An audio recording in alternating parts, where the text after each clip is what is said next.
शमीशाननिर्वाणरूपं विभुं व्यापकं ब्रह्मवेदस्वरूपं निजं निर्गुणं निर्विकल्पं निरीहं चिदाकाशमाकाशवासं भजेऽहं निराकारमोङ्कारमूलं तुरीयं गिराज्ञानगोतीतमीशं गिरीशं करालं महाकालकालं कृपालं गुणागारसंसारपारं नतोऽहं तुषाराद्रिसङ्काशगौरं गभीरं मनोभूतकोटिप्रभाश्रीशरीरं स्फुरन्मौलिकल्लोलिनी चारुगङ्गा लसद्भालबालेन्दुकण्ठे भुजङ्गा चलत्कुण्डलं भ्रुं सुनेत्रं विशालं प्रसन्नाननं नीलकण्ठं दयालं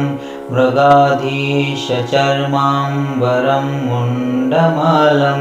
प्रियं शङ्करं सर्वनाथं भजामि प्रचण्डं प्रकष्टं प्रगल्भं परेशम् अखण्डम् अजं भानुकोटिप्रकाशं त्रयशूलनिर्मूलनं शूलपाणि भजेऽहं भवानीपतिं भावगम्यं कलातीतकल्याणकल्पान्तकारी सदा सज्जनानन्ददाता पुरारी चिदानन्दसन्दोहमोहापहारी प्रसीद प्रसीद प्रभो मन्मथारी नयावादुमानाथपादारविन्दं भजन्ति हलोके परे वा नराणां न तावत् सुखं शान्तिसन्तापनाशं प्रसीद प्रभो सर्वभूताधिवासं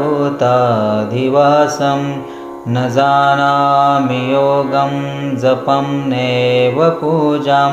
नतोऽहं सदा सर्वदा शम्भुतुभ्यं जराजन्मदुःखो गतातप्यमानं प्रभो पाहि आपन्नमामेश शम्भो।